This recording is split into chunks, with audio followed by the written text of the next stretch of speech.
Welcome back to my channel mom life with study. और आज ये वीडियो खास टीआरई 3.0 के सिर्फ एक महीने रह गए हैं। जून में आप लोगों का एग्ज़ाम होने वाला है और मई का जो महीना है सिर्फ यही मंथ है जिसमें हम अपनी तैयारी को क्या कर सकते हैं, बहुत अच्छी तरह से फिनिश कर सकते हैं। वैसे फरवरी में जो एग्ज़ाम हुआ था उस समय तक आपकी तैयारी हो चुकी थी। मतलब एक बार अपने सिलेबस से गो थ्रू आप लोग हो गए थे। समय बहुत कम मिला था, लेकिन जब जून में एग्ज़ाम हो रहा है तो बिल्कुल भी हम ये नहीं कह सकते हैं कि हमारे पास जो है समय बहुत कम है। बहुत ज़्यादा इनफ समय मिल गया है हमें अपनी तैयारी को करने के लिए। और लास्ट के 2 महीनों में भी आपने कंटिन्यू अपनी पढ़ाई की होगी, लेकिन ये जो आखिरी का 1 महीने हैं, ठीक है, इसको हम किस तरह से यूटिलाइज करें कि हमारे जो मार्क्स हैं वो मतलब कि इंक्रीज हो। आपने पेपर भी देखा टीआरई 3.0 का, पीआरटी हो या टीजीटी हो या मतलब पीजीटी हो, आप लोगों ने क्वेश्चन पेपर्स देखे, उसका लेवल देखा और आपको समझ में आ गया होगा कि एक बार तो कंफर्म होगा कि जो क्वेश्चंस आए हैं वो एनसीईआरटी के ही आसपास के थे, ठीक है। और बहुत सारी चीज़ें जो आप एक काम कीजिएगा, मतलब मैंने जो अपना एनालिसिस किया है वो ये कि उस क्वेश्चन पेपर को लीजिएगा और देखिएगा कि हर चैप्टर जो क्वेश्चंस आए हैं वो कहाँ कहाँ से आए हैं, किधर से मतलब पूछा गया है, करंट अफेयर्स कैसे थे, सब्जेक्ट के क्वेश्चंस कैसे थे, कहाँ से पूछे थे, तो और हमें क्या पढ़ना है। तो उस बेस पे मैंने एनालिसिस करके मैं ये वीडियो आपके सामने ला रही हूँ कि अब 1 महीने में जो है ना फिर से एकदम आप चाहें तो इसको 15-15 दिन के लिए 2 बार में आप डिवाइड कर सकते हैं 1 महीने को, कि एक बार पूरा जो है वो आपको 15 दिन में ख़त्म कर लेना है और फिर 15 दिन में एक बार फिर से पूरा सिलेबस आपको ख़त्म करना है। अभी आप जैसे करें, कम से कम जो जीएस का पेपर है वो तो आपको 2 बार रिवाइज करना ही करना है। साथ में हो सकता है सब्जेक्ट के कुछ टॉपिक्स जो आपको काफ़ी डिफ़िकल्ट लग रहे हैं, आपने उसको छोड़ दिया है।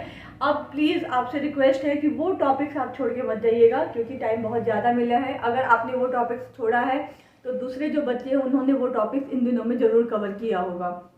इसलिए जो टॉपिक्स आपको हार्ड लग रहे थे अपने सब्जेक्ट से रिलेटेड, जो चीज़ें आपने छोड़ दी थी, कम से कम उन चीज़ों को आप ज़रूर ज़रूर ज़रूर कीजिए। वहीं से आपके जो 4-5 नंबर जो भी है वहीं से डेफिनेटली बढ़ेंगे, क्योंकि आपने वो चैप्टर बिल्कुल छोड़ दिया है। और जब आप उसको अभी टाइम है हमारे पास और उसको जब हम करके जाएंगे तो मतलब नंबर आपके वहीं से फिर बढ़ेंगे। तो इसके लिए जो है 2 कैटेगरी, जीएस का पेपर 40 मार्क्स का है और सब्जेक्ट 80 आपको पता ही है।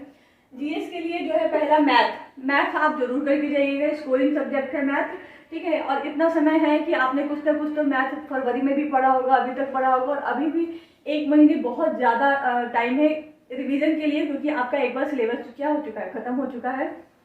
आप एग्जाम में बैठ चुके थे, उसके बाद कैंसिल हो गया, वो अलग बात है, लेकिन आपको काफ़ी ज़्यादा टाइम मिल गया है आपकी तैयारी करने के लिए। तो मैथ के लिए मैंने कहा है कि अगर आप केडी पब्लिकेशन का ले लीजिए, आर.एस. अग्रवाल की बुक ले लीजिए, कोई भी बुक ले लीजिए आप, ठीक है। और फिर से टीआरई 3.0 के क्वेश्चन देखिएगा, उसमें मैथ किस तरह से पूछे।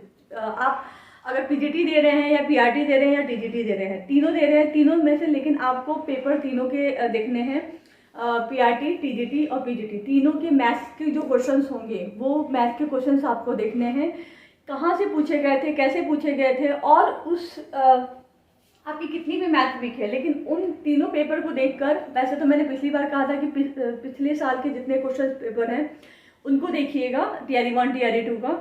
और इस बार जो है आपके पास टीआरई 3 का भी पेपर अवेलेबल है, 1 to 5, 6 to 8, 9 to 10 है, 11-12 के, इसके क्वेश्चंस मैथ के आप जरूर देख के जाइए। और कोई भी बुक हो आपके पास, आर.एस. अग्रवाल हो, केडी पब्लिकेशन हो, कोई भी बुक हो, उस पेपर से उस टाइप के क्वेश्चन जरूर करके जाइएगा, बिल्कुल एकदम डेफिनेटली कीजिए। अगर आप मैथ का थोड़ा सा और एफर्ट लगाना चाहते हैं तो हर एक चैप्टर को, जो इंपॉर्टेंट चैप्टर्स हैं उसके चैप्टर्स जरूर करके जाइए। दूसरी बात है करंट अफेयर, ठीक है। तो करंट अफेयर हमारा जो एग्ज़ाम है वो जून में होगा, 10 जून से डेट आएंगी। तो हाँ, मैं आपको कहना चाहूँगी कि आप कम से कम 20 अप्रैल या 25 अप्रैल तक का करंट अफेयर एकदम अच्छे से पढ़ लीजिएगा, बिहार करंट और साथ साथ में जो इंडियन करंट, वो दोनों, ठीक है। करंट अफेयर में आप 20 या 25 अप्रैल तक का पढ़ के जाएंगे, यहाँ तक का आपका करंट अफेयर आएगा। फिर है बिहार स्पेशल। बिहार स्पेशल के लिए मैंने आपको कहा था कि बिहार स्पेशल की कोई भी आप बुक ले लीजिए, ल्यूशन की ले लीजिए, ठीक है। जो भी आपके पास बिहार स्पेशल की बुक है उसकी ले लीजिए, वो पढ़ लीजिए। फिर साथ में जो है इसके क्वेश्चंस आप लगा के जाइए।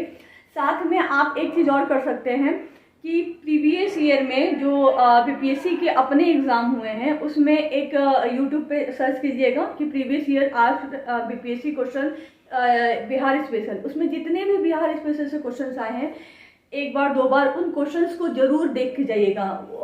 मैक्सिमम चांस है कि उन्हीं क्वेश्चंस में से कोई ना क्वेश्चन जो है आपका इस बार टीआरई 3 में जो है वो रिपीट हो जाएगा। उसके बाद आता है करंट अफेयर हो गया हमारा, math, Bihar special, Bihar current, ठीक है। और अब आया मॉडर्न हिस्ट्री। मॉडर्न हिस्ट्री भी आपने एक बार पढ़ लिया होगा, और उसके लिए अगर आपको प्रैक्टिस चाहिए या फिर आपको फिर से पढ़ना है, मॉडर्न हिस्ट्री में हम काफ़ी अच्छा स्कोर कर सकते हैं। तो मॉडर्न हिस्ट्री के लिए ये जो घटना चक्र की बुक है वो द बेस्ट बुक है, ठीक है। ये बुक आप परचेज कर लीजिए। आपको हमेशा, आप कभी भी इसके अलावा भी कोई कंपटीशन देंगे, कोई तैयारी करेंगे, आपको ये पढ़ना होगा। तो इसमें सारी मतलब एंशिएंट भी है, मॉडर्न भी है, मिडाइवल भी है। तो ये बुक आप जरूर ले लें घटना चक्र की, ठीक है। बहुत अच्छी बुक है, उसको पढ़ें चैप्टर वाइज, 1-2 पेज में मतलब दिया हुआ है। और उसके बाद उसके जितने भी आईएएस में, बीसीएस में, बीपीएससी में मतलब क्वेश्चन पूछे हुए हैं वो क्वेश्चन दिए हुए हैं, उन क्वेश्चंस को बना के जरूर जाइएगा। बिल्कुल अगर 7 से 8 क्वेश्चन अगर इसमें पूछे जा रहे हैं बीपीएससी टीआरई में, तो उसमें से मुझे लगता है 8 क्वेश्चन में से कम 6 क्वेश्चन तो यहाँ से बिल्कुल आपको एकदम डायरेक्ट क्वेश्चन आपको मिल जाएगा। ये बुक आप जरूर परचेज कीजिएगा और इसको करके जाइएगा। क्योंकि अभी हम बिल्कुल भी कोई भी वो नहीं कर सकते, किसी भी चीज़ में कमी नहीं कर सकते, ये छोड़ दे वो छोड़ दे, क्योंकि कंपटीशन टफ हो गया है कंपेयर टू फरवरी। जून में जो एग्ज़ाम होगा, क्योंकि बच्चों को बहुत ज़्यादा टाइम मिल गया है पढ़ने का। और जो लगे हुए हैं एकदम डेफिनेटली शुरू से लगे हुए हैं, जो जिन्होंने टीआरई 2 दिया होगा उनका नहीं हुआ, उन लोगों ने ही टीआरई 3 को भरा है। और टीआरई 3 फिर कैंसिल हो गया और एक बार तक उन्होंने पूरा सिलेबस पढ़ लिया। फिर आप लोगों के पास बहुत सारा टाइम मिला है अपने आप को बूस्टअप करने के लिए, और मतलब तो फिर आप लोग जो है इसको जरूर करके जाइएगा। कोई भी लापरवाही आप बिल्कुल भी ये नहीं कह सकते कि हम ये नहीं पढ़ के जाएंगे तो मतलब हो जाएगा, या जो भी आप ये नहीं पढ़ के जाएंगे तो वहाँ से 2-4 नंबर आपके कम जरूर होंगे और फिर वही दूसरे लोग उसका बेनिफिट ले लेंगे। उसके बाद मॉडर्न बिहार भी जरूर पढ़िएगा, मॉडर्न बिहार के लिए भी, ठीक है। मॉडर्न बिहार में आप के जो क्वेश्चंस होंगे प्रीवियस ईयर के बीपीएससी के, वो भी आप यूट्यूब पे सर्च कर सकते हैं कि यूट्यूब पे बीपीएससी मॉडर्न बिहार क्वेश्चंस ऐसे सर्च करेंगे तो पिछले सालों में बीपीएससी ने जितने भी मॉडर्न बिहार से रिलेटेड क्वेश्चन पूछे हैं वो एक जगह आ जाएंगे। तो उसको आप एक बार 2 बार एकदम अच्छे से उसको देख के जाइएगा, क्योंकि उसी में से जो क्वेश्चन होंगे वो मतलब डेफिनेटली है कि 5 क्वेश्चन में तो 4 क्वेश्चन अगर उसमें से एकदम डायरेक्ट क्वेश्चन पूछे हुए रहेंगे।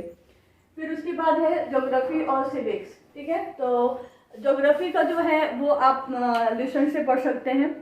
इंडियन ज्योग्राफी पढ़िएगा, कहाँ पे क्या है, अभ्यारण्य पढ़ लीजिएगा, कौन सा बांध है, क्या फेमस है किस स्टेट में, ये सब चीज़ें खासकर बिहार की देख लीजिएगा। और साथ साथ में जो सिविक्स है ना, आपने इस बार देखा होगा पेपर में, मेरा एग्ज़ाम ड्यूटी पड़ा था तो मैंने जब पहला क्वेश्चन देखा वहाँ का बीपीएससी का, तो उसमें पहले क्वेश्चन अनुच्छेद से रिलेटेड था। तो इसलिए सिविक्स में जो है जितने भी अनुच्छेद इम्पोर्टेंट हैं, ठीक है, स्टार्टिंग में जो पढ़े हुए हैं हमारे, वो सारे अनुच्छेद और अनुसूची जो है वो सारी चीज़ें एकदम याद होना चाहिए। किस आर्टिकल में प्रधानमंत्री के बारे में बोला गया है, किस आर्टिकल में राष्ट्रपति के बारे में बोला गया है, 110 आर्टिकल क्या कहता है, 108 आर्टिकल क्या कहता है, और फिर आर्टिकल 14 क्या है। मतलब इस तरह से जो है ना, ये सारे जो आर्टिकल्स हैं ये जरूर पढ़ के जाइएगा। क्वेश्चन इसी में से आए थे और आगे भी एकदम इसी में से ही सिविक्स में से क्वेश्चन आएंगे। और सिविक्स में स्कोर करना बहुत इजी है। एक बार आप उस चीज़ों को, आर्टिकल्स को ध्यान से पढ़ लेंगे ना, कुछ आर्टिकल्स हैं जो बार बार रिपीट होता रहता है। और अगर आप कहेंगे तो कमेंट करके ज़रूर बताइएगा। मेरे पास पूरी लिस्ट है कि कौन कौन से आर्टिकल्स जो हैं वो इम्पॉर्टेंट है। तो मैं एक बार सिर्फ सिविक्स के आर्टिकल्स की आप लोग के साथ डिस्कस कर दूंगी कि ये ज़रूर आप पढ़ के जाइएगा। इसी से ही जो क्वेश्चंस होते हैं वो कंपटीशन में बार बार रिपीट होते हैं। तो अगर आप चाहते हैं तो प्लीज़ कमेंट बॉक्स में कमेंट जरूर कीजिएगा। मैं एक बार फिर से वो वीडियो ज़रूर शूट कर दूँगी आप लोगों के लिए। तो ये हो गया। उसके बाद आती है हमारे सब्जेक्ट की, जो हमारा स्कोरिंग है। 40 मार्क्स भी स्कोरिंग है, इसको भी हम कम वेटेज नहीं दे सकते हैं। बहुत अच्छे से इसको भी पढ़ना है और सब्जेक्ट को भी पढ़ना है। अगर आप पीआरटी के लिए हैं तो 12th तक की जो बुक है एनसीईआरटी, उसको एकदम साइंस और सोशल साइंस, कम से कम ये दो चीज़ें तो बिल्कुल ही पढ़ लीजिए। अगर टीजीटी के लिए हैं तो टीजीटी के लिए आप फिजिक्स, केमिस्ट्री और बायोलॉजी, ये भी मैं आपको कहूँगी कि फिजिक्स केमिस्ट्री कम से कम 10th तक ही पढ़ लीजिए। मतलब अगर आप, मेरे कहने का मतलब है कि जिस सब्जेक्ट से आपने ग्रेजुएशन किया है, आप फिजिक्स से किए हैं, आपका बायोलॉजी है या फिर आपका केमिस्ट्री है, तो वो जो पोर्शन है वो आप 12th तक पढ़ेंगे। अगर जैसे मेरा बायोलॉजी है तो मैं 12th तक की बायोलॉजी एकदम मतलब मेरी अच्छी है, ठीक है, मैं एनसीईआरटी पढ़ चुकी हूँ। फिर उसके बाद अगर हमारे पास टाइम नहीं है बिल्कुल, लेकिन टाइम था, अगर आप चाहें तो 10th तक अपने कंप्लीट कर लिया है एनसीईआरटी, तो आप 11th और 12th की कुछ इंपॉर्टेंट चैप्टर को भी कवर कर सकते हैं, उससे आपका ही स्कोर बढ़ेगा टीजीटी के लिए। टीजीटी के लिए खास ध्यान दीजिएगा क्योंकि टीजीटी का जो कट ऑफ है वो अच्छा जाने वाला है। काफ़ी स्टूडेंट्स हैं टीजीटी में। पीजीटी में क्या होता है ना कि वही टीजीटी के कैंडिडेट जो है वो ब्रांचेज में बढ़ जाते हैं, कोई जूलॉजी चला जाता है, बॉटनी चला जाता है, केमिस्ट्री, फिजिक्स, तो इसलिए थोड़ा सा वहाँ पे पीजीटी में थोड़ी सा कट ऑफ जो है मतलब स्टूडेंट्स कम हो जाते हैं। लेकिन जो पीजीटी की जितने भी साइंस के कैंडिडेट्स हैं या सोशल साइंस के कैंडिडेट्स हैं, सिविक्स, इकोनॉमिक्स, हिस्ट्री, वो सारे के सारे टीजीटी बनेंगे। इसलिए टीजीटी का जो है ना वो मतलब उसकी तैयारी बहुत अच्छी होनी चाहिए, क्योंकि वहाँ कट ऑफ मतलब एक एक नंबर के लिए जो है ना वहाँ मतलब मैं क्या बताऊँ, मतलब मारा मारी है एक एक नंबर के लिए। एक एक नंबर से पिछली बार आपने देखा था कि उतने ही पर आकर 80 नंबर अगर कट ऑफ गया तो 80 नंबर आकर ही कुछ लोगों का सिलेक्शन हुआ और कुछ लोग का बाय डेट ऑफ बर्थ की वजह से नहीं हो पाया। तो इतना ज़्यादा कंपटीशन है टीजीटी में, इसलिए टीजीटी अगर खासकर से आप तैयारी कर रहे हैं तो 12th तक की आप बिल्कुल फिजिक्स, केमिस्ट्री, बायोलॉजी या फिर आपका जो सब्जेक्ट है सोशल साइंस में हिस्ट्री, सिविक्स, इकोनॉमिक्स जो भी है वो 12th तक की एनसीईआरटी आप बिल्कुल कंप्लीट कर लें, ठीक है। बिल्कुल ज़्यादा टाइम नहीं लगेगा, अभी भी है, आप बहुत अच्छे से पढ़ के जाएं। एक बार आप पढ़ चुके होंगे तो ये जो है केमिस्ट्री की है एनसीईआरटी, लाइन बाय लाइन इसको जरूर पढ़ के जाएं, ठीक है। और कोई साइड बुक्स आप प्रेफर कर सकते हैं उसके लिए।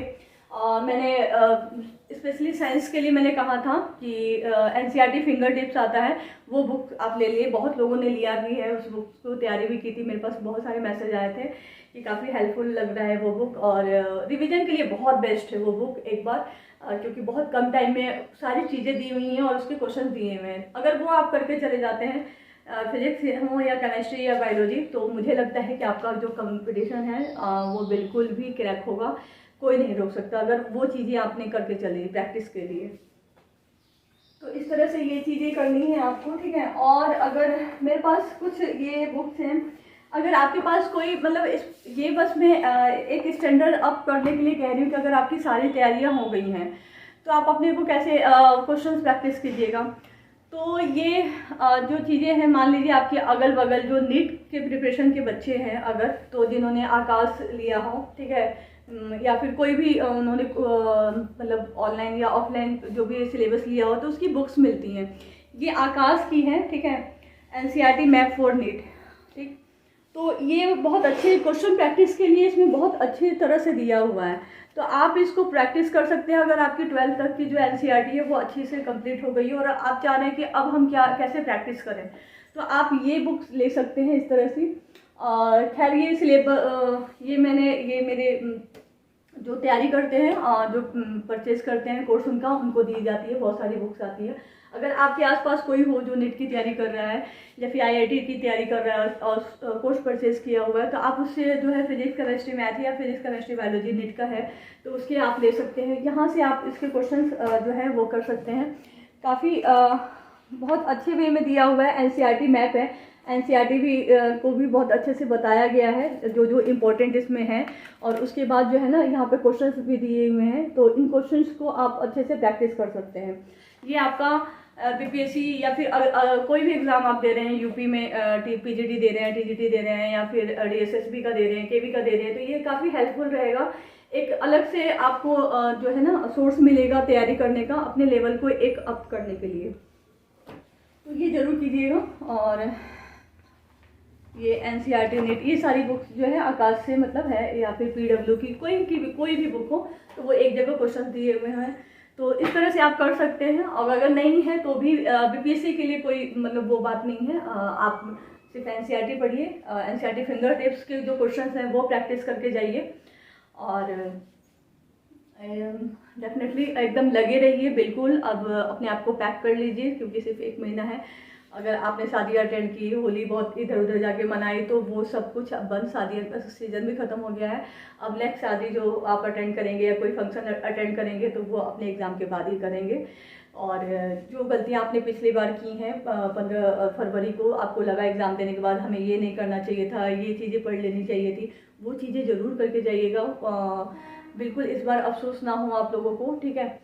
और ऑल द बेस्ट। और आप लोगों को मैं क्या सजेशन दे सकती हूँ, इसलिए आप लोग कमेंट करके बताइएगा ये वीडियो कैसा लगा आप लोगों का। मैं काफ़ी दिनों के बाद वीडियोस बनाई, काफ़ी लोगों ने मुझे मैसेज किया, कुछ था मतलब टाइम नहीं मिल पा रहा था या जो भी है, बाद में कभी शेयर करेंगे। और कैसा वीडियो लगा आप कीजिएगा, एक लाइक ज़रूर कीजिएगा क्योंकि जब आपका एक लाइक आता है, एक कमेंट आता है ना, तो मैं अंदर से बहुत मुझे एनर्जी मिलती है कि मतलब मैं कितनी भी बिजी हूँ, टाइम मुझे मिल ही जाता है कि मुझे वीडियो बनाना है आप लोगों के लिए। और मैंने फिर से स्टार्ट किया है और जैसे जैसे आप कमेंट करेंगे आपको और क्या चीज़ें मैं सजेस्ट कर सकती हूँ, क्या चीज़ें मैं स्टार्ट कर सकती हूँ आप लोगों के लिए और कैसे बेटर हो सकता है आपकी तैयारी, तो उसके लिए आप एक कमेंट कर दीजिएगा। नेक्स्ट वीडियो उसी पे होगा। Thank you.